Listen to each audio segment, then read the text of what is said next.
Okay, this is the Written Hazardous Materials Communication Program. So this program is put together as a requirement by Cal OSHA.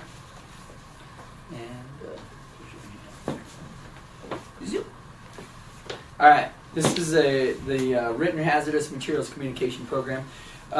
This is a requirement by Cal OSHA to provide adequate warning for all employees about the chemicals that they may encounter while they're working for any particular company or business. So you're going to encounter two kinds of chemicals, categories of chemicals while we're working with the SWIM program. One category are the pool chemicals. Those range from fairly innocuous or harmless chemicals such as baking soda or water, technically is a chemical, but up to the extremely dangerous and corrosive like muriatic acid. And it's important that you understand how to handle the chemicals properly if you're required to handle them at all, and that you know how to avoid spilling them or becoming overexposed to them, whether or not you're spilling them or using them in the regular course of your job. The other category is cleaning chemicals, and although those are not in any higher concentrations or frequency than you might encounter in a domestic environment, in other words, using in your household, the household use of those chemicals, it behooves us to make sure that you understand how to properly use all the chemicals you're going to encounter. So it starts, our Written Hazardous program starts with a hazardous chemical inventory. That is this paper that you'll find in your handout that you will keep. We're going to make sure that you have a copy to take with you. But this lists all of the chemicals that you might encounter. It lists their product name, and then on the other side, the chemical name for them. It also tells you their form. Okay, we're going to make sure that you have that complete list of the chemicals that you'll encounter, and they have all kinds of different commercial names, and that's why the chemical names are going to be what you want to pay attention to on the labels. We're going to also make sure that an updated list is kept in the SDS binder that's in the pool room. It's mounted on the wall near the exit. There's a large yellow sign that says SDS. The binder currently is red, but it could change color, so be sure you're looking for the appropriate binder. There are some important things you'll need to know in general about handling chemicals or using chemicals or transferring chemicals, and we'll help you understand those terms as we go. The important thing for everyone to know is that you should only use properly labeled chemicals. So if you utilize a transfer container, such as a spray bottle is considered a transfer container. It's only appropriate to keep chemicals in the spray bottles on an ongoing basis if they're properly labeled and meant to contain the chemical that is in the spray bottle. So in other words, if you get an empty Clorox bottle, you can't fill it up with peroxide and then use it as a peroxide bottle by crossing off the label and writing peroxide on it. It needs to have the label that's properly suited for the chemical. Now, if it is a generic spray bottle that we buy and then put our own labels on, those labels are printed having the required information for the labels. So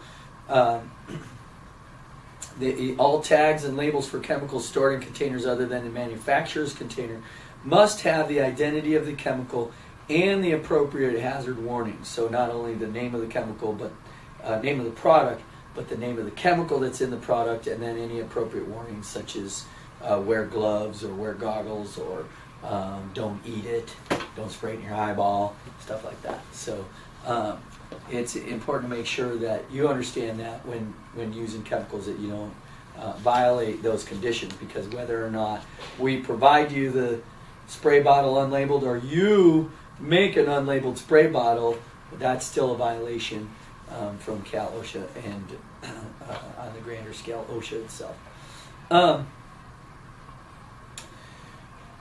Safety data sheets. So you may encounter some of these that are still called material safety data sheets. Material just stands for a substance, not like a fabric. A substance, so they mean a chemical safety data sheet. So if you find sheets that are called MSDS, that's the same thing as an SDS. There's an effort going on right now called the Globally Harmonized System of Classification and Labeling of Chemicals. So that's a big long name, which just basically means that they're trying to make the whole world comply with standards for chemical labeling. And most of those standards are ones that are already in use in the United States, so there's not a whole lot of difference in what you might see going forward, except for that small change in safety data sheets being called safety data sheets rather than material safety data sheets. But as anything, those changes are slow and some people are slow to comply. But you'll find all the safety data sheets in the safety data sheet binder. It's important to understand the hazards and risk of any chemical that you use, so make sure you're reading over the safety data sheets. We're going to go over how to do that in this training. We're also going to tell you some of the key sections of the safety data sheet that are going to apply to you as an employee who's going to use a chemical. So the number one important part of these first two sections here, the labeling and the safety data sheets, is to read the label. It doesn't take but a few minutes to actually read the label on any given chemical, and it doesn't take but a couple minutes more to read the safety data sheets to be sure that you are within compliance and also protecting your own physical safety. This next section is the conceptual training portion of our written hazardous materials communication program. We call it the conceptual part of the training because it helps you have an idea of why we're doing the training, why you need to understand how to safely handle the chemicals you may come in contact with. We expect every employee to be aware of the potentially hazardous effects of the chemicals that you may come in contact with while you're employed with the TRIG Splash Swim program. We want you to know how to avoid exposure to the chemicals and their vapor residues by understanding how to properly handle, use, and store those chemicals. OSHA, O-S-H-A, is a national organization, government organization, and it has adapted a hazard communication standard for a program called the Globally Harmonized System of Classification and Labeling of Chemicals. So that's just a big long term, which basically means that worldwide governments have begun to cooperate on having a universal standard for chemicals so that it's easier to recognize internationally the hazards of particular chemicals. The benefit for us living here in the U.S. is that what it means is that most of the rest of the world is kind of catching up to our already fairly standardized system of labeling and classification. So for us it means very little change to things you might be used to seeing, like the old symbol of, looks like a beaker pouring stuff on somebody's thumb and it's melting in half, to mean that it's corrosive. So those are the kinds of things that we're going to be doing in our more practical trainings, discussing what those individual symbols mean. But basically, everyone should understand that these requirements are set down not only by us as your employer, but also by the state, Cal-OSHA, the organization Cal-OSHA, and also by the federal organization, OSHA. Now, it requires us as your employer to disclose the chemical hazards you may encounter in the workplace and ways to reduce your exposure to them. Improper handling, use, or storage of some of the chemicals may have serious consequences, including the risk of fire, illness, permanent disability, or even death. And that's true about some of the chemicals you may be working nearby. Most of the seriously hazardous chemicals we've insulated our regular employees with so that you're not generally having to handle gallon-sized jugs of muriatic acid or things like that. What we've done is set it up so that only specific employees handle those, and you'll be you still could be near those chemicals though. So it's important to avoid spilling them or things like that, and to be aware of their hazards and what they are and where they are. The main reason for this program is to help prevent any injuries or illnesses that might be caused by frequent or overexposure. Illnesses caused by frequent exposure or overexposure to some of the chemicals used by employees of the Trick Splash Swim program could cause you to suffer acute, chronic, or both kinds of injury or illness. An acute injury or illness is serious but usually temporary in nature. That's the definition of what an acute illness is. The definition of a chronic illness or injury may cause continuous or periodic suffering. So in other words, it may be something like asthma, where you get asthma attacks, periodically. It could be something like COPD, which is more like emphysema or something of that nature, where it's a continual difficulty in breathing. And that can occur if you get overexposure or frequent exposure to breathing some of the fumes, like the straight undiluted chlorine or the pool acid specifically. So it's important for you to understand how to avoid overexposure and how to insulate yourself from frequent exposure by the way that you handle the chemicals that we have, or avoid handling them if possible. Chronic illnesses usually last a much longer period and may even last a lifetime. A hazardous chemical inventory is a list of all chemicals that we use that are hazardous, and we showed that earlier in the video. Sometimes they're hazardous even if handled properly. So that's important for you to understand, is that some of the chemicals you'll be handling properly. We won't be required to require you to wear any breathing protection, any lung protection, and yet if you breathe the fumes too close, or you're pouring chlorine in the pool and you lean over or something of that nature, even if you're handling them properly, that you could still get injured from that. So it's important to go beyond what's considered proper handling into best practices, and that's what I'm going to be emphasizing in this video about exposure to chemicals, is using some common sense and then some additional information that will help you understand how to avoid even the risks of regular exposure through safe handling. This training is important not only because it is required by law, but because the information you'll receive will help you more safely handle the chemicals we use and make the work environment safe for you and your coworkers. It's best to keep chemicals in their original manufacturer containers. When necessary to use transfer containers, use only specific containers or ones marked with the name of the chemical being transferred. When necessary to store chemicals, they must be stored in properly labeled or tagged containers. The tags must have all the information explaining the identity of the chemical and the appropriate hazard warnings. So that's the conceptual part of the training, just to help you understand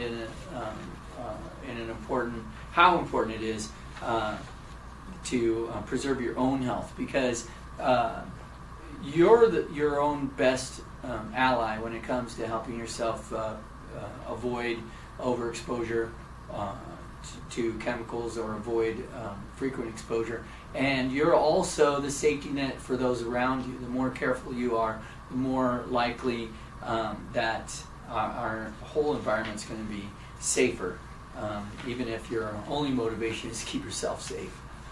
That's important. So in our next segment, we're going to cover our practical training. So here's an overview of the practical training that we want everybody to receive as a part of your employment and training with the Trick Splash Swim program.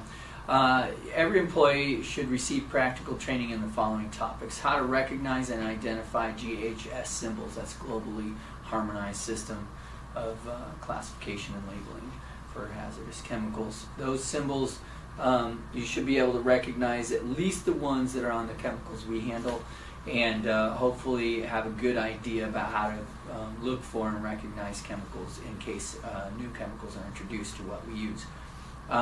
It's pretty standard what we use in the pool overall, and so we'll go over those specific chemicals more thoroughly.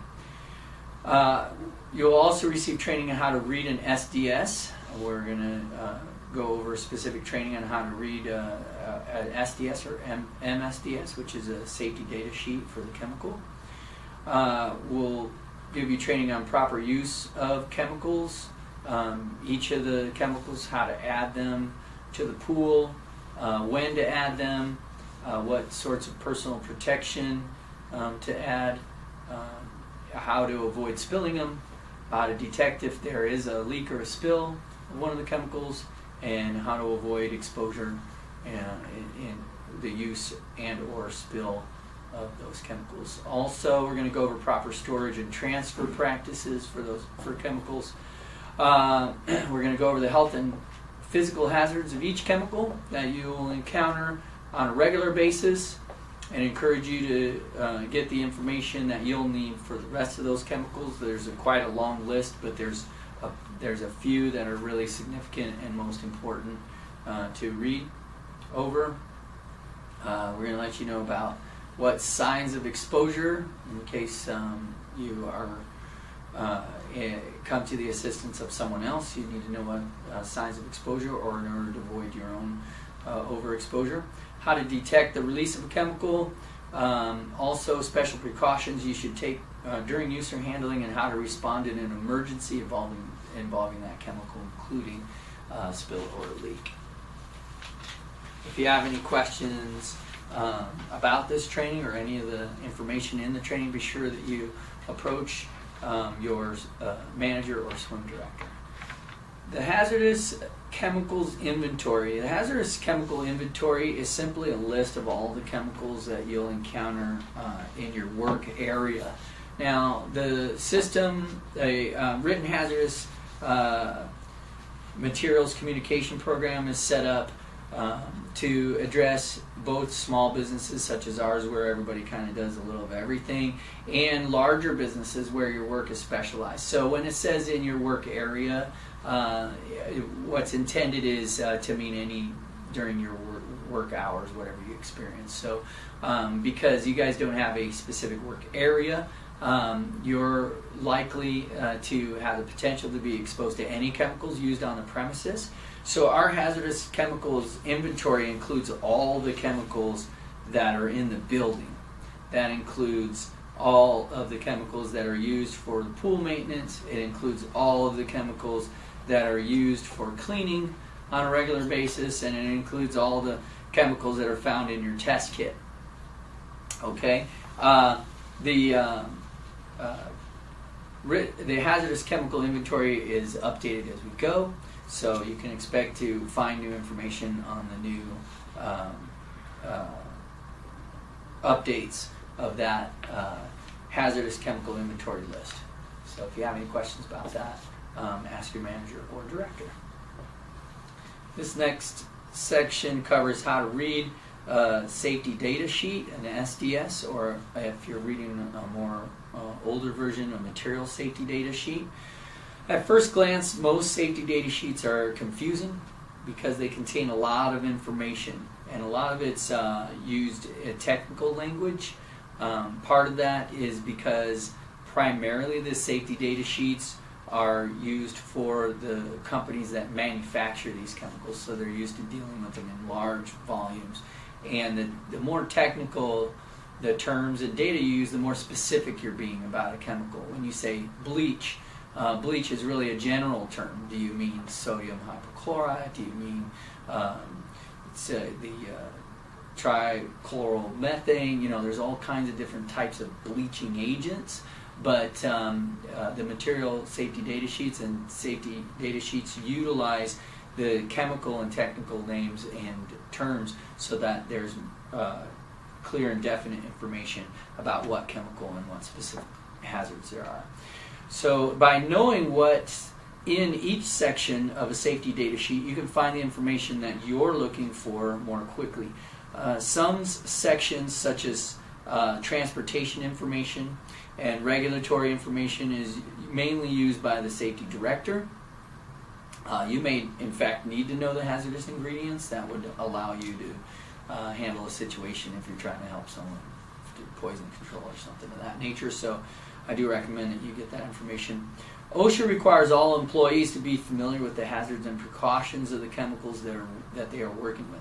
As an employee, it's your responsibility to remain familiar with the hazards and precautions of the chemicals that you're working with.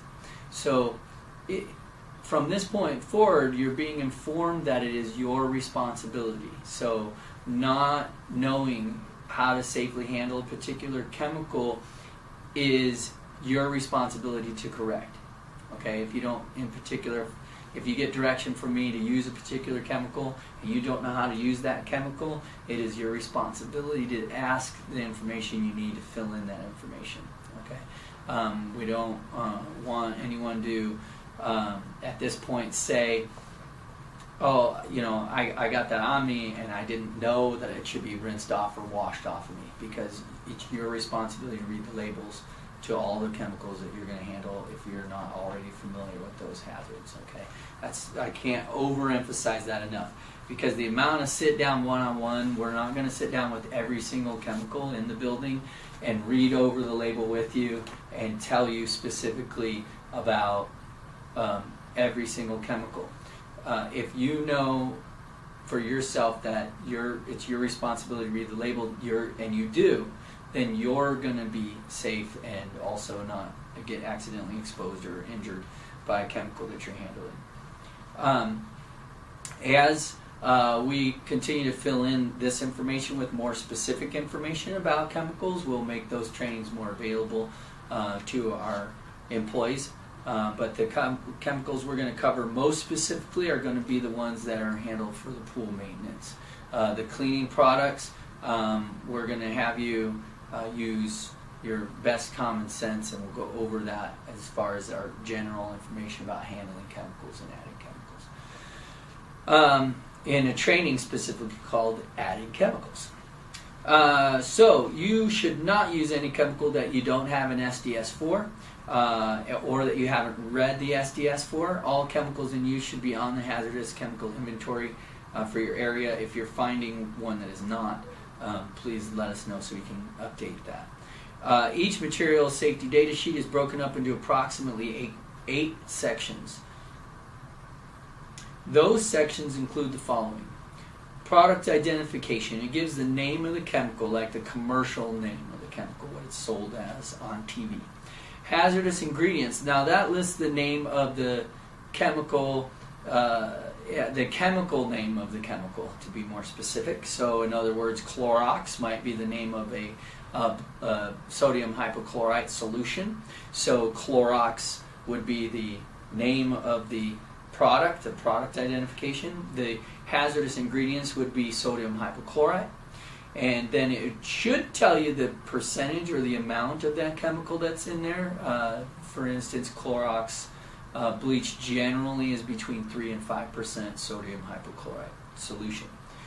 The next section is physical characteristics, so it'll list information such as the odor or appearance of the chemical. This is to help you to be able to identify if there is a spill or the product has spilled out. It is not to encourage you to sniff or smell or touch the chemicals. The fire and explosion hazards is the next section, and it gives a flash point. It also, which tells you if a chemical is flammable, combustible, or neither. So flammable is where it will light on fire itself, such as like isopropyl alcohol or gasoline, or combustible like a paper or charcoal, where it actually needs something else to catch it on fire, or neither, such as baking soda on its own, or salt is not generally considered combustible. It also gives you information about firefighting. So if something is on fire, it tells you whether or not you can pour water on it or use a fire extinguisher, etc. Reactivity, it lists the types of chemicals that should not be stored with this particular chemical, and also avoiding putting them together. Health hazards is the next section. Look in this section for symptoms of overexposure and first aid procedures.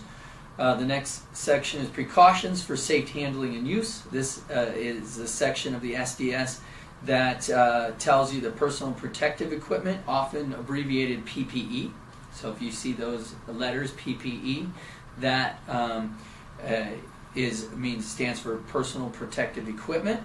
And the precautions for safe handling will tell you which protective equipment should be used when handling the chemical. Spill or leak procedures, what should be done to control a spill or a leak. Pretty easy for most of the spills or leaks that we encounter. Special precautions, special handling or use instructions are documented in the special precautions section. Transportation data, that's used for Department of Transportation classification. That's probably not information you're going to need. And regulatory information is also not likely info that's going to make sense or be pertinent to you, but that's a section of your SDS. So we've mentioned this globally harmonized system of labeling and classification for hazardous chemicals, and it has a standardized labeling requirement. On this page in your handout is a general label and what the elements of that label are. At the top you'll see that there's a product name or identifier that generally is going to be the product name, what is commercially sold under. Often the hazardous ingredients are not always listed directly under the product name as they are in your example. Lots of times they're listed lower down under the first aid information, where it gives you a warning and then it'll say it contains, and it'll tell you the specific chemical.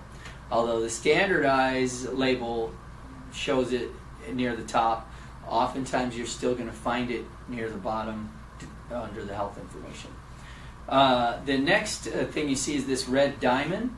That's usually where you see those pictograms that are going to tell you at a glance what it is, whether it's an explosion or it's a beaker with a melt in your thumb or something of that nature. Underneath that is going to be your signal word like warning or danger.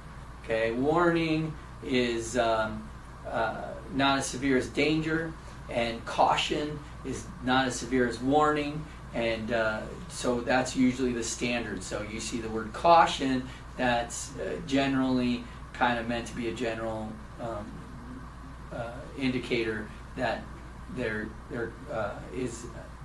some hazard involved in the chemical. Warning means there's a more increase than under caution, and danger is something that can be extremely dangerous or even fatal. Then underneath that, it'll tell you why the signal word. What does the warning mean, or the caution mean, or the danger mean? And it'll say caution, flammable, or it'll say danger can cause lung irritation. Okay, so those are the kinds of things that you'll see under the health information under that signal word. Then there's going to be supplemental information. This supplemental information could be additional physical hazard warnings. It could be a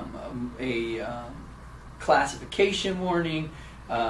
Those kinds of information regarding the hazard icon and the signal word.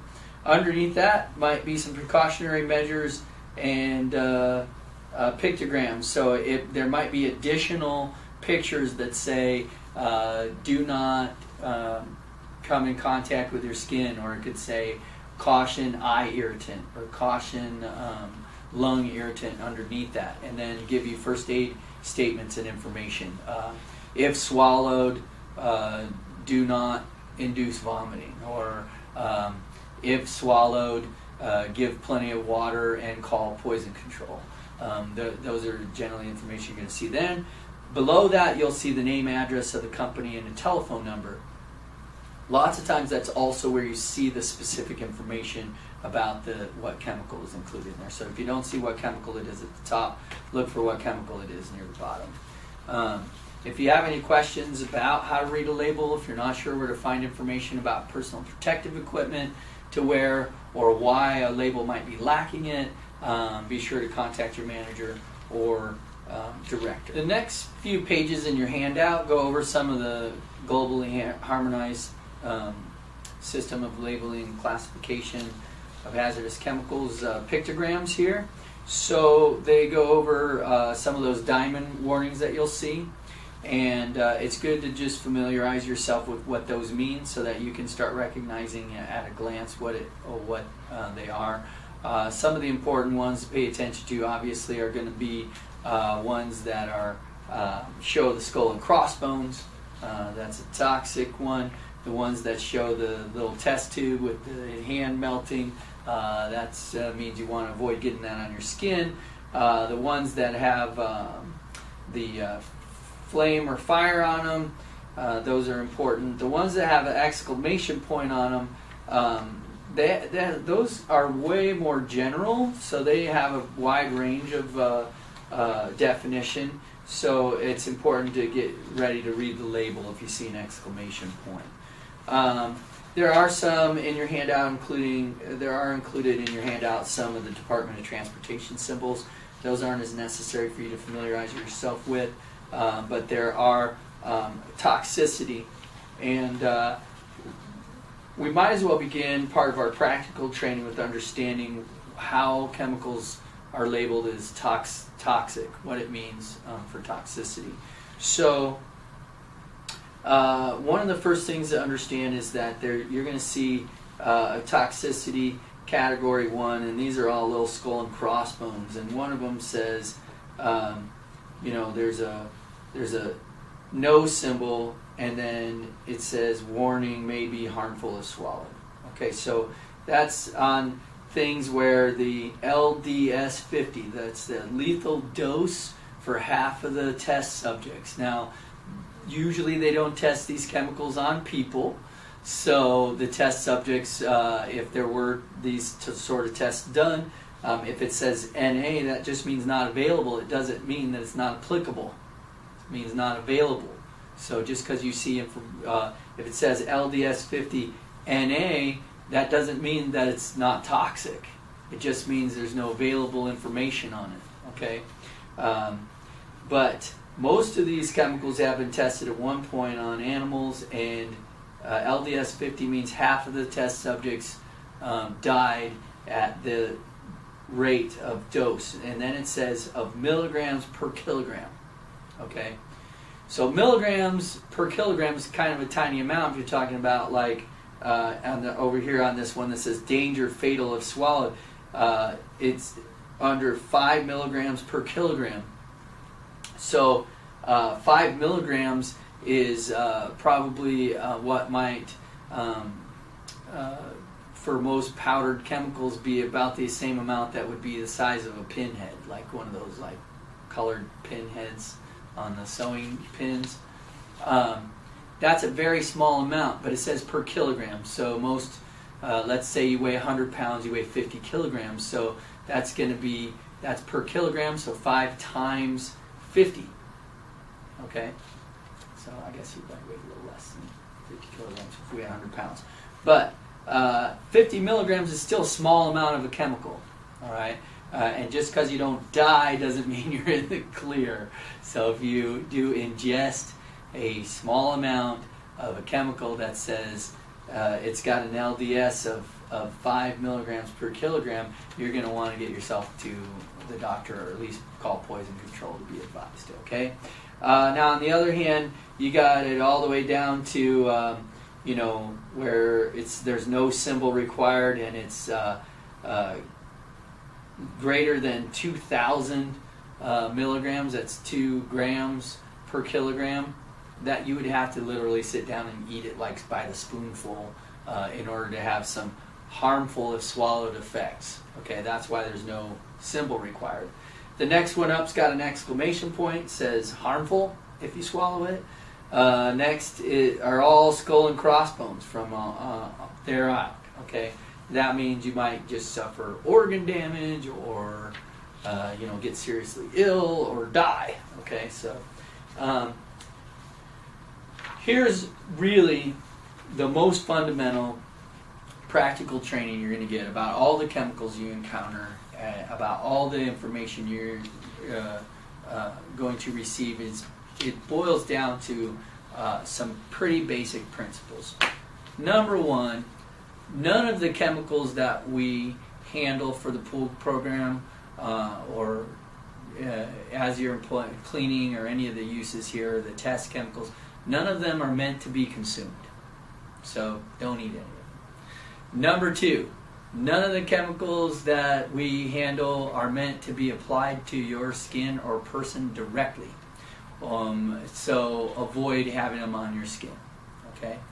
And number three, you should always wear these two forms of personal protective equipment when handling all of the chemicals we add to the pool or use for cleaning. Gloves and goggles.